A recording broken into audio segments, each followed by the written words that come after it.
أولا أهلا وسهلا بك أبونا شمعون. نعود إلى دراسة اللغة الأشورية المعاصرة. أرجو من المشاهدين اشتركوا في القناة وفعلوا الجرس حتى تصلوا إلى الأشرطة القادمة. هذه حلقات تاريخية لن تتكرر، فيعني تابعوها وإن شاء الله فيها خير. إن شاء الله. يلا أبونا فرجينا شو بجعمل. أيوة، شكرا أستاذ سامي. وهنا أنا أشارككم هذه صار ظهر عندك. ظهر أبونا، ظهر. أيوة، جميل. فإذا قلنا في الحلقة السابقة انتهينا من الحروف الجر من الفصل الثامن. نجي إلى الفصل التاسع عن أدوات الربط. الساري معناه الروابط أو الرابطات. conjunctions بالإنجليزي أيضا ربط تعني بهذا المعنى، تعطي نفس المعنى الساري. أدوات الربط هي عبارة عن حرف أو كلمة غير متغيرة تستعمل لربط أقسام الكلام ببعضها لإعطاء معنى أكمل لها. أداة الربط لا تعرف عن الفعل مثل ما يفعل الظرف، شفنا، ولا عن الاسم أو الضمير مثل ما يفعل حرف الجر، فبهذا طبعا تختلف عنه، ولو في يمكن قسم منها مشترك. هذه الأدوات تقسم إلى أنواع مختلفة تبعا للمعنى التي تشير إليه. وفيما يلي أدوات الربط الموجودة في اللغة الأشورية المعاصرة تبعا لنوعها مع أمثلة على استعمالها في الجملة. أوكي، نجي على النوع هي، وانكتبت أيضا نوعها، النوع والأداة ما هي ومعناها بالعربي. الزمنية هي أدوات الربط الزمنية. كد هذه يمكن جدتي بالقرآن. كد برخاشة ونوا تمل قوميشة غزيلي خاطعلة. وأنا طبعا ما مترجمها بعد، ولكن سأترجمها. المهم الآن أنا راح أقول معناها، وكل من طبعا دا يسمع وراح يعرف. كد معنى حين تقابلها بالعربي حين. كد برخاشة ونوا تمل حين كنت أتمشى أو أمشي بالخاشة والنوا. هذه صيغة الماضي غير المحدد. بالخاشة والنوا أو الماضي البعيد. بالخاشة والنوا كنت أذهب، حين كنت أذهب البارحة تمل جو في ميشة غابة. ميشة يعني غابة، الغابة. غزيلي رأيت خاطألة ثعلبا. شوف، خاطألة ثعلبا. إذا كان ما موجودة خا فقط غزيلي تعلى، يعني رأيت الثعلبة. فهذا الثعلب اللي تكلمنا عنه نعرف عنه يعني معرف، ولكن لا، هو ثعلب ما أنا ما رأيته سابقا، ما نعرف عنه. كد برخاشة حين كنت أذهب تمل البارحة أو أمس جو في ميشة الغابة غزيلي رأيت خاطألة ثعلبا. ثعلب. فهي زمنية. حين يعني وقت، في الوقت زمنية. إيتا حينئذ. إيتا تلميذ شوقل المارن وعقل. إيتا حينئذ التلاميذ شوقل تركوا المارن ربنا وعقل وهربوا. حينئذ ترك التلاميذ الرب وهربوا. ما موجودة بالإنجيل إحدى الحوادث هذه. أوكي. عندنا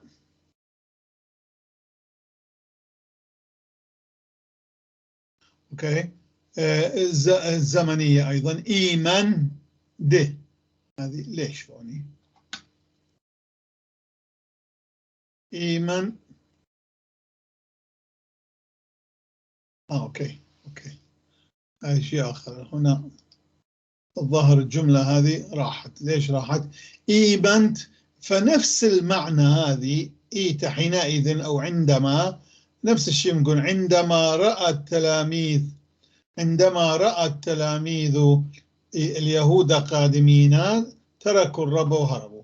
عندما إيمن غزيل، هنا يكون إيمن غزيل تلميذ المارن شوقل ورقل تركوا وهربوا. إيمن ده عندما. أوكي. هلا نأتي على سببية، أدوات سببية يعني تعطي السبب. دال بوحدها، هذه الدال لها كثير من الاستعمالات المختلفة. هنا كسببية حرف ربط للسببي، لكي سرقم بلطلة دآزل المدرشة. شوف هذه تربط بين هالجملتين، سرقم بلطلة دآزل المدرسة. سرقم خرج يذهب للمدرسة، هاي جملتين، خرج ويذهب للمدرسة. سرقم بلطلة آزل، هاي الدال تربط بيناتهم. سرقون خرج لكي يذهب إلى المدرسة، لكي يذهب. فهذه الدال تعني كل هالكلمة لكي بالعربي تقابل آزل المدرسة. بهاي عندنا أخرى، بهاي أيضا سببية، لأن معناه بهاي لأن لا صأرت لا تشتم أو تسب، صأرت صغورة يعني تسب أو تشتم. بهاي لأن دليلة خشختة، لأنه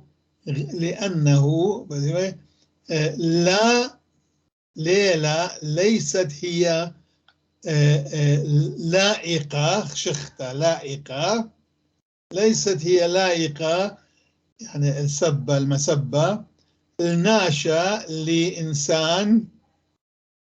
للإنسان ميقرأ، الإنسان الموقر أو المحترم ميقرأ أغديخ مثل أنت مثلك. يعني لا تسب أو تشتم لأنه لا يليق بالإنسان المحترم مثلك، يعني السب لا يليق بالإنسان المحترم مثلك، لا تسب. أوكي، سببية. كذلك عندنا بود. شوف بود كانت أيضا أتت كحرف جر، وهنا هي كربط، أداة ربط. أوكي، سببية أيضا. تمل مرية والنواء بدءها لا تيلي الجمعة. تمل البارحة مرية والنواء كنت مريضا، مريضا كنت. بدءها لذلك شو عنها لذلك لذلك لم آتي للاجتماع الجمعة. البارحة مريضا كنت، لذلك لم آتي للاجتماع. أو كتاوى بوت، كتاوى إيلي بوت طلاشة ولاية تريانا. هذا الكتاب عن، هذا هو هنا عن الحرب العالمية الثانية. كتاوى إيلي، هذا الكتاب هو بوت عن طلاشة حرب ولاية عالمية ثانية. هذا الكتاب هو عن الحرب العالمية الثانية.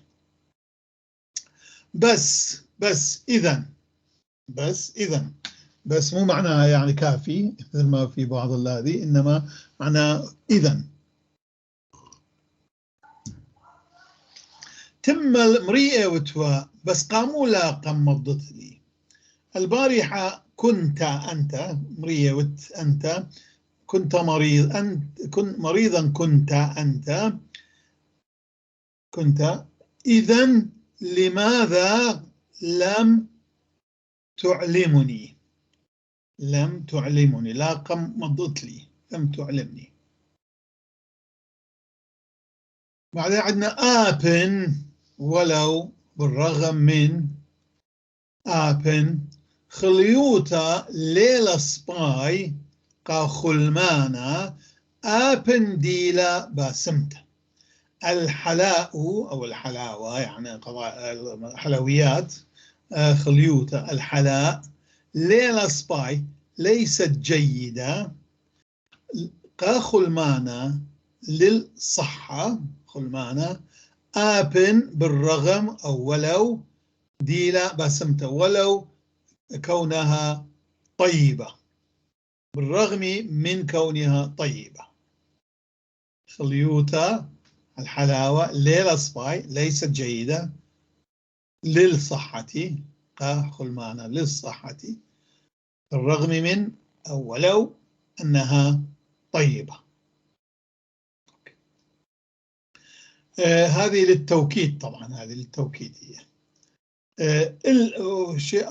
أداة أخرى التوكيد هي إلا معناها بل. بالعربي إلا هي غير معنى لأننا عندنا إلا بل، وهذه هي إلا هي مكونة من حرفين إن لا، لكن نستعملها إلا بهذا المعنى. أي هذه ممكن نقول آها أو أي. شفنا أنه أسماء أو ضمائر الإشارة قلنا هي آها أو أي أو هذه أي هذه هبيتا الحبة يعني أقراص الحب حبوب الدواء يعني هبيتا لقرطيلة لا تقرض أو لا تلعس إلا بلاء كبلئيلة بل عن تبلع بل عن يبلعوها يعني هذا القرص هذه الحبة يعني حبة نسميها بالعربي اللي عندنا هذه الحبة لا تقرض أو لا تنضخ قرطيلة يقرضوا إلا بلاء كبلئيلة بل عن يبلعونها. أوكي. كذلك إينا لكن زلي ذهبت الكس إلى عند لوقا إلى عند لوقا إينا لكن لا قم خازن لم أراه لا قم خازن أراه لم أراه. هذه هي هو أراه أنا لم أراه إلا إينا لا قم خازن فإينا. أبخى لا أحد كل إسكولاي كل أو جميع الطلاب إسكولاي قريل قرأوا إينا لكن أبخى لا أحد ولا واحد أبخى لا قريل أخ مريم لكن لا أحد قرأ مثل مريم يعني هي قرأت أحسن من الكل. كل إسكولاي قريلون جميع الطلبة قرأوا لكن لا أحد قرأ مثل مريم. أيوة نجي للإشارة عندنا بعض هذه الأدوات ها هو ذا يشير إلى هاي براتا تلك الابنة تلك البنت ممكن نقول أياها براتا هاي براتا المهم هاي براتا تلك البنت بدهم زملا باسو التي شو هاي الدال هنا تلعب التي تكلمنا هم زملا تكلمنا نحن باسو تكلمنا عنها أو بصددها عنها البارحة تمل ها دولا تيلا ها هو ذا قد أتت ها دولا تلك بنت التي تكلمنا عنها بخصوصها باصو تمل البارحة هادولة تيلة وذا قد أتت وذا قد أتت. وعندنا واو أيضا مثل العربي واو العطف، عندنا أيضا هذه تعطف كلمتين وجملتين على بعضها. واو ملبانا المعلم ور دخل الصدرة للصف ودريلة وألقى دريلة ألقى شلامة السلام التلميذ على التلاميذ. ملبانا ور الصدرة ودريلة شلامة التلميذ. هنا هذه واو تعطف أو تربط هالجملتين. الجملة الأولى هي ملبانا ور الصدرة المعلم دخل الصف ودريل شلامة التلميذ وألقى السلام على التلاميذ. الجملتين ألقى المعلم وألقى السلام على التلاميذ، والمعلم دخل الصف وألقى السلام على التلاميذ. أوكي. للعطف هذه كلها. أب عندنا أيضا حرف آخر للعطف أب أيضا يقابله بالعربي. أب دومارة هو اسم دومارة يعني العجب أيضا معناه، ولكن استعمل كاسم أيضا. دومارة زلة دومارة ذهب الشوقة للسوق. أب بروني أيضا ابنه نوبل أمه جلب أو أذهب أو ودى يودي بالعربي يودي ما أعرف بالعربي الفصيح شو نقولها. نوبل أودى أو أخذ معه. نحن العربي استعمل حرف أو فعل أخذ بدل ودى. نوبل يودي ودى معه. فإذا هذه جملتين ربطت بهذه هذه كلمة العطف اللي هي دومارة زل الشوقة دومارة ذهب للسوق. بروني نوبل أمه بروني ابنه ودى معه فدومارة زل الشوقة بروني مدلة فربطتهم هذه هذه الجملتين. أيضا أبزة عندنا أيضا شكل آخر. أبزة طلاية يعني أطفال أيضا يالز أورين سميه طلاية. مخملانينا الأولاد أو الأطفال مخملانينا يعني يونسونا يعني شو نسميه مخملاني يعني يصبروننا يؤنسونا مؤنسينهم الأطفال مخملانينا مؤنسينهم. أبزمك شخانة كذلك متعبين مكشخانة متعبين. فإذا أبزة كذلك وأيضا وكذلك طلاية مخملاننا الأطفال مؤنسين هم. أبزة مكشخانة كذلك متعبين هم شخانة. أوكي نجي على شرطية هذه إن إذا. بابي بتكارب أبي سيغضب أبي سوف يغضب بتكارب كارب. إن إذا إن لا آتيت الكسلن أديم.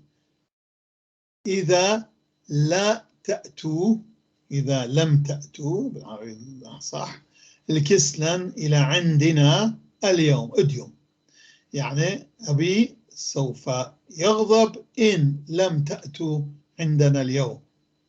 شرطية إن إذا لم تأتوا يغضب. تربط هاي شرطية. راح نجيب الجمل الشرطية نشوف هذه استعمالات.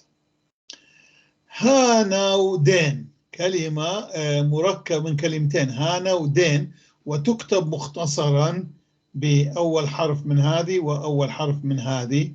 ها نقطتين فوق بعضهم ودلت هذه وتقرأ هانا ودين هانا ودين وتعني بالضبط إد إست باللاتيني إد إست ماكو واللي نكتبها آي دي إد إست أي أنه أي بالعربي كتابة تسماني له هذا الكتاب للأدوية أو للسموم، لأنه أدوية كانت قبل كل الشعوب عندها هي سموم تستعمل للشفاء وسموم تستعمل للقتل بالضبط. فسموم، فإلى هسه نحن دواء هو سم يعني سموم سمانة، وتداوي نسميه سمسامة أو إعطاء السم، يعني إعطاء الدواء، مداواة. سمسامة، سمانة جمعها سمانة، سمانة. كتابة سماني له، هذا كتاب الأدوية، هذا كتاب بتاع أدوية. هانودين هي كلمة من اللغة الأشورية القديمة. هانودين درمانان أي درمانة هذه درمان، وباللغة الفارسية يعني دواء، فنستعملها اثنينات. اللغة الأصلية الكلمة الأصلية بتاعنا سمانة ودرمانان أيضا. درمانة الدرمان، حتى أتذكر نحن في كركوك حتى بالعرب نحن كنا نسميه درمان، يعني بالعربي لما نحكي نقول هذا درمان الصدر، يعني دواء الصدر. أتذكر أنه كان باع المتجولين يجون يبيعون عربة هي فيها دست أو طنجرة كبيرة وتغلي تحتها يكون بريمس كنا نسميه بريموس، هذا الوابور، ما سموه وابور، يمكن تسموه انتم او المصريين يسموه وابور، لا وابور يمكن ايه يعني بابور ايوه بابور. كان تحت كمان بريموس، نحن كنا نسميه بريموس لانه هي الماركة الأولى التي أتت إلى العراق من هذول كان اسمها بريموس، وهي سويدية، شركة سويدية بريموس. أيوة. شفنا فصار بريموس. كثير من الأمور هيك، يعني على فكرة نفتح قوسين عندنا وقت، كثير من هالأسامي للمنتوجات وغيرها التي أتت إلى العراق سميت وبقى اسمها بالأول الماركة الأولى التي أتت. مثلا تايت كان مسحوق غسيل تايت، هذا أتذكر كلش مليح. أنا لما جاء أول مرة كانت سنة 55 إلى كركوك تايت، فبدأت النساء أتذكري يجتمعوا يتكلمون عنه، يقولون جاء هذا مسحوق غسيل يغسل ينظف يبيض، ما كلش مليح وما أعرف إيش. لأن قبلها كان نستعمل صابون خاص نسميه صابون أبو بزون، هيك صابون كبير أبيضاني أبو بزون كان اسمه. ليش؟ لأن كان اكو راس بزون، يعني راس قط عليه، فكان يسموه صابون أبو بزون، كان يغسلون الملابس به. أول ما جاء كاس مسحوق كان تايت، اسمه ماركة هي تايت، يعني أمواج تايت. فإلى اليوم بالعراق جميع مساحيق الغسيل تسمى تايت. إلى اليوم نحن دائما تايت، نغسل بالتايت يعني بمسحوق الغسيل. فنفس الشيء هذه ايش اسمها الامور هذه. فنحن نقول نستعمل هانودين اي درمانانه، يعني هذا كتاب الادويه او كتاب الدرمان. فكنا ايضا بالعربي نقول درمان، هذا درمان. هي كان في باعه، هاي كانت مشكله، في باعه متجولين يجون طنجره كبيره فيها شلغم. طريقة سوي الشلغم في كركوك كانت تختلف عنها في الموصل وغير المدن، ويمكن طريقة هي تركمان كان يعملوها، جايبيها يمكن من أوزبكستان تركمانستان. في عندنا كان في كركوك قضايا، يعني أكلات خاصة فقط في كركوك معروفة بالبداية، كان بعدين انتشرت إلى المدن الأخرى، لأنه التركمان الذين كان أصلهم من تركمانستان اللي جو كانوا محافظين عليها من هناك. اليوم نحن في الفيديوهات اللي نشوف باليوتيوب كثير من الخبز، طريقة خبز الخبز ومن بعض الشوربات، وهذه هي كانت في كركوك موجودة وفي المدن الأخرى ما كان موجودة قبلا، لأنه التركمان هذه وهذا نشوفها أنه هي من أوزبكستان أصلها أو تركمانستان أو كازاخستان أو غيرها. أوكي، فهذا شو الشلغم أبونا؟ شو الشلغم؟ هذا طريقة الشلغم. نعم، شو الشلغم؟ شلغم هاي شو يسموه بعدكم؟ ما يسموه شلغم.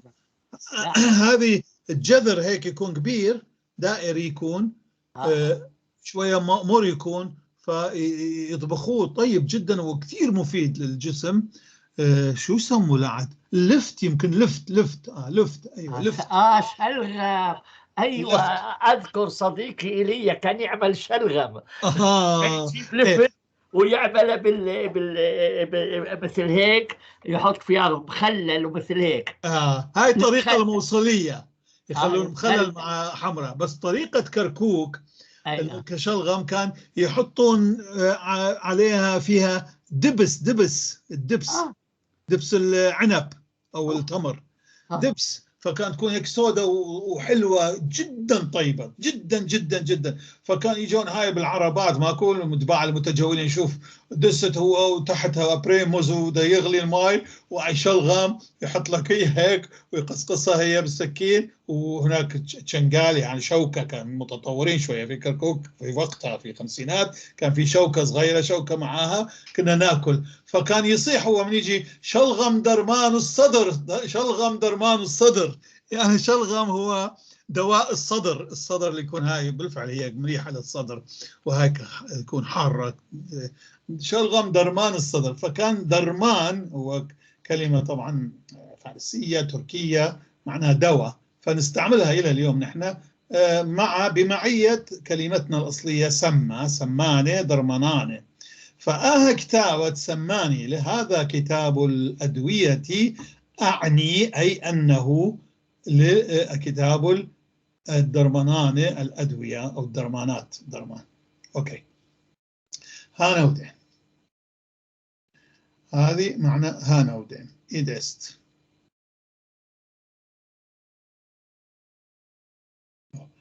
تفسيرية يعني أي أنه هيك. وكلمة أخرى عندنا يعني العربية إذا ما أخذيها نحن عربية، يعني هاوناشا لا ليلة، يعني ليه ما استمسك ذاك الإنسان أخرس هو، لا أخرس إلى لا ليلة أخرس هو، يعني ليه ما استهمزم لا يستطيع التكلم. ذلك الإنسان أخرس هو، يعني ذلك ليه ما استهمزم. أنا أشوف أنه التونسيين دائما يقول معناته ستديغ من فرنسي ناخذ كثير، معناته ليه ما استهمزم. هاوناشا لا ليلة يعني ليه ما استهمزم. أوكي. هر مثل تجي تقريبا تعطي معنى هر يعني مثل، ولكن بالضبط ممكن نقول بالضبط، يعني تجي هيك مثل بالضبط. راديتا سيارة، أيضا استعمل أوتوموبيل، طبعا إنجليزي هي أوتوموبيل. راديتا دبابي، سيارة أبي، سيارة بتاع، هذه دال بتاع أبي. هر أغديلة هي بالضبط مثل هذه، سيارة أبي هر أغديلة مثل هذه. أخ هي مثل، هر بالضبط مثل هذه، أي لا هذه هي مثل هذه هي. هر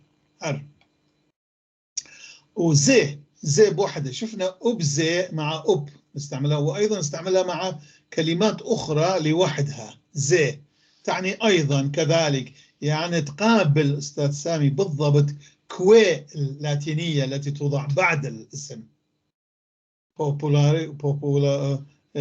سيناتوم بوبولوسكوي رومانوم. أيوة أوكي.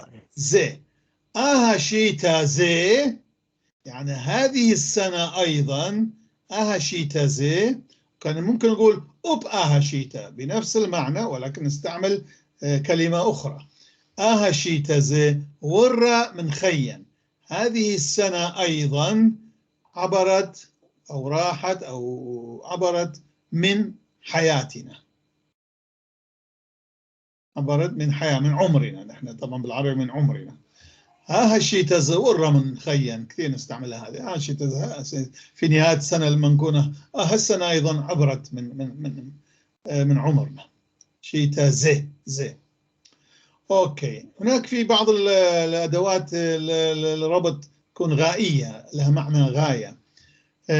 هي منها قد قاف فتحة طويلة ودال قد. نينوس يعني معنى كي. نينوس لاتي للمدرشة قد من أجل لكي كي غاية لا مقر بخران. نينوس لم يأتي إلى المدرسة كي قد لا مقر كي لا يقدم الامتحان، يعني لا يمتحن، لازم ما كان حاضر درسه الامتحان فلا لم يأتي. يعني سبب عدم مجيئه وغاية من عدم مجيئه هي كي لا يقرب الامتحان، لا يمتحن. نينوس لا يأتي للمدرسة، نينوس لم يأتي للمدرسة قد لا مقر بخرانة. بخرانة هو الامتحان أو الفحص بخرانة باخر لبه وخلياثة. مزمور الله آلها باخر لبه وخلياثة. الله فاحص القلوب والكلى. تمام. لبه وخلياثة. أو حتى الراهب بخيرة يعني المتبحر الفاحص الداهي الفاحص العالم. أيوة بخيرة بخرانة. أوكي. في القرآن أبونا قد ترى استعمل قد مع المضارع. قد يعلم فهي حيرت الهذول قد يعلموا، لأنه يعني مش أكيد حيعلم. قد يعلم الله أنكم لا شوف هوني هلا انا لما درسناها ما كنت، بس هلا جت ببالي لكي يعرف، كي يعرف الله. انا شوف ارجع له اذا ممكن مترهم هذه المعنى اذا يرهم ما اتذكر انا بالضبط الايات كيف كانت. قد يرى. ايوه. شوف هذه حطها في بعض، يمكن ترهم في بعض الجمل ما ترهم في ايات اخرى. يعني كي يعلم الله. قد عندك هاي ملاحظة حلوة هذه. أعطيك الجملة، أعطيك المنقب. أنا بشوف لك المنقب هنا المنقب، البرنامج المنقب هذا عن القرآن. قد يعلمه قد يعلمه قد يعلمه قد يعلمه مستقلة. ابحث. إلا أن الله ما في إلا أن لله ما في السماء والأرض قد يعلم ما أنتم عليه. هنا ترهم كي يعني هو ما لله عنده له حتى يعرف. هو ليش له حتى يعرف. كي يعني معناته كي يعلمه. أيوة أنا أظن ممكن ترهم لأنه قد يعلم. هي هناك شك، يعني هي مثل شفنا شكية هي. أيوة كي قد هي شكية. قد يعلم ربما يعلم الله الذي أيوة قد هي المشكلة. أيوة قد العربية هي شكية يعني ربما يعني. أيوة. طبعا شلون شك بيد الله في الحاضر هي شكية. في الحاضر هذه كفر لو نقولها لله. أيوة قد يعلم قد يمكن يعلم ربما يعلم. كيف يكون ربما؟ الله يعلم أكيدا. مثلا هنا أبونا مثلا قد يعلم الله المعوقين منكم والقائلين لإخوانهم قد يعلموا. هنا معناته أنت تقرأها كي يعلموا. كي يعلم الله ممكن إذا هي هذه معنى هذه يعني أشورية وسريانية. أو هنا قد للتأكيد ربما بالتأكيد. أيوة. يعلموا. أيوة ما بالتأكيد ما بعرف إذا بالأشوري تعني بالتأكيد قد. لا هي غائية قد يطلق. يعني نينوس لم يأتي كي لا يعمل. كي هاي معناته لازم أراجع يمكن ترهم هذه المعنى في بعض الحالات بالقرآن وفي أيوة. بعض أخرى لا. لأنه تعرف يعني حتى كثير من كلمات اللي أيضا أستاذنا كان يقول ترهم في آية ذلك اللفظ السرياني أو الكلمة السرياني، في آية أخرى ما ترهم نفس المعنى، ما تعطي معنى. أيوة. أيوة فهيك، لكن لازم أنا أتذكر في أماكن أخرى لازم نبقى على المعنى العربي كي تكمل. أيوة. ما ممكن أن نطبقها على كل الآيات التي أتت فيها كلمة معينة بنفس المعنى السرياني أو العربي. أيوة، على كل أنا حراقب القد هاي. أنت راقبها، شوف في المكان يمكن ترهم أحسن وتعطي معنى سليم يعني. بكي بدلا من قد، من ربما. أيوة لا ربما هاي كفرية بس أيوة هي تكون كفرية في هالآية، ويمكن في آيات أخرى بعرف أنا، بس في هالآية قد يعلم الله. كيف قد يعلم؟ ربما يعلم الله، يعني معناه الله لا يعلم ما يعلم في مكانات، فهذا كفر. أيوة قد أيوة أوكي، نغلق هنا وأنا حراقب. أيوة عندنا أداة أخرى الربط، هي تعطي معنى تخيير، يخير، تخيير. ين معنى بالعربي أو بالضبط. أديم بتآتت المشتوتة، ين بتآزت السينما. اليوم سوف تأتي للعزيمة. عزيمة شو؟ دعوة. عزيمة يعزم واحد، عزيمة عمل مشتوتة. دعوة شو سميه؟ ين بتآزت السينما أو تذهب إلى السينما، يعني تأتي للحفل أو للعزيمة أو تروح للسينما. فتخيل تخيير هي. وديوم بتآتت المشتوتة، ين بتآزت السينما. سينما تخيير. أوكي، بعدين عندنا للنداء أيضا بعض الأحرف ها شفت استعمل كحرف جر وأيضا كحرف ربط. منادات ممكن أو شمانم يقرأ، أيها السامعون الكرام المحترمين. أو يا شريشانة أطروات بلوخم كانوتا، أيها رؤساء، يا رؤساء البلدان أو الدول، بلوخم كانوتا اعملوا بعدالة. اشتغلوا بعدالة. أوكي. للتحذير أيضا واي، شوف نفس الشيء واي اللي شفناها. واي لا ند أمري قاطوت بشتا وقابشتا طوتا، ويل للذين يقولون للخير شرا وللشر خيرا. أوكي. واهن للتشكي. واه من ظلميا كما ماريري له. واهن من الظلم ظلميا كما ماريري، كم هو مر، كم مر هو الظلم. ونحن عانينا من ظلم كثير نحن الآشوريين. للتعجب واو قاميك ما قرتيلا. واو هذه السفينة كم كبيرة هي. واو قاميك ما قرتيلا. تعجب. أوكي، بهذا نكون قد انتهينا أيضا من هذه أدوات الربط المختلفة اختلافها. وطبعا أنا هوني ما كتبت الترجمة العربية، راح أكتبها طبعا في كتابي في الطبعة القادمة. هي مثل ما أنت تقول دائما أنه ليس فقط هذه تعليم، إنما كمراجعة أيضا لتطويرها، تكون أكثر ملائمة للتعلم من قبل الذين لا يتكلمون الآشورية. لغتهم الآشورية ليست لغة الأم. أنا طبعا كتبت كتابي في أصلا باللغة الآشورية وشرح باللغة الآشورية للذين لغتهم الأم هي آشورية، فهم معتادين على مثلا نقول سفوماتورة، على